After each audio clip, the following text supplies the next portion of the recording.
अस्सलामु अलैकुम व रहमतुल्लाहि व बरकातुहू। हामिदन व मुसल्लियन अम्मा बाद फ़अऊज़ु बिल्लाहि मिनश शैतानिर रजीम। बिस्मिल्लाहिर रहमानिर रहीम। आज इस बज़्म खिलाफत में मेरी तकरीर का उन्वान है तालीम निस्वा, क्यों और कैसे। पिघलना इल्म की खातिर मिसाल शम्मा ज़ेबा है, ताबीर उसके पहचान नहीं सकते हम खुदा क्या है। मुहतरम सामाईन, औरत को मुस्तक़बिल का मेअमार किया गया है। नस्लों की बिगाड़ की जिम्मेदारी औरत के शानों पर है। अगर वह चाहे तो अपने फैज़ तरबियत से और इल्म व हिकमत से पूरे घर, पूरे खानदान और पूरी कौम और पूरी दुनिया को संवार सकती है। गर्ज़ यह है कि तालीम जिंदगी का एक अहम जुज़ है। जिस तरह घर को रोशन करने के लिए ट्यूबलाइट की जरूरत होती है, उसी तरह इंसान के दिलो दिमाग को रोशन करने के लिए ईंट की जरूरत होती है। इल्म एक ऐसी चीज है जो आदम अलैहिस्सलाम के जमाने से चली आ रही है। आली वक़ार, इल्म एक बेमिसाल दौलत है। इल्म बंदे को अपने माबूद से मिलाता है। लिहाजा इल्म हासिल करने में एक दूसरे पर सबकत ले जाने की कोशिश करनी चाहिए। और ये बात याद रखिए कि तालीम की इब्तिदा कुरान हकीम की बाकायदा तालीम से हुई। इस्लामी मुआशरे की सही तश्कील उस वक्त तक नहीं हो सकती जब तक कि ये मुआशरा कुरान व सुन्नत से आशना न हो।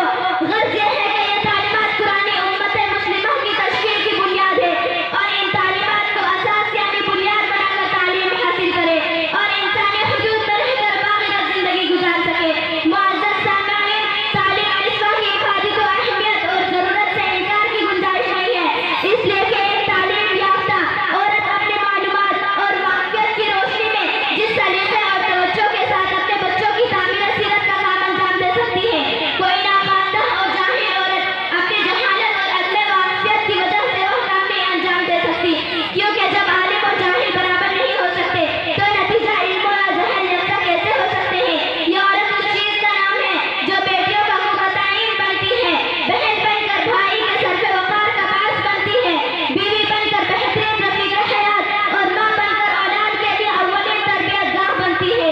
आली वक़ार, औरतों के लिए तालीम इतना ही ज़रूरी है जितना मर्दों के लिए, बल्कि अगर ये कहा जाए तो बेजाना होगा कि औरतों के लिए तालीम शायद मर्दों से ज़्यादा ज़रूरी है। किसी शायर ने क्या खूब कहा है, हे दरसगाहे अव्वलीन आगोशे मादरी, बच्चों से पहले माँओं को तालीम दीजिए, क्योंकि माँ की गोद ही बच्चों के लिए पहली दरसगाह होती है।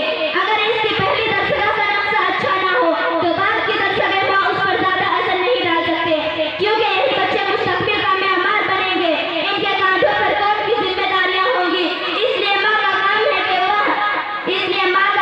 कि वह तालीम याफ्ता हो, क्योंकि बच्चे माँ की गोद से अपने अंदर अच्छे बुरे इख्लाक को अख्ज़ करता है और यहीं से इसके दिलो दिमाग पर ऐसे नुक़ूश ज़ब्त हो जाते हैं जो आखिरी दम तक। इसलिए माँ का काम है कि वह नुक़ूश को कैसे पसंद करती है। मैं अपनी तक़रीर को इस शेर के साथ ख़त्म करती हूँ कि इल्म वह दौलत है जो कभी लुटती नहीं, खर्च करने से कभी घटती नहीं। अस्सलामु अलैकुम। माशाअल्लाह, बहुत खूब।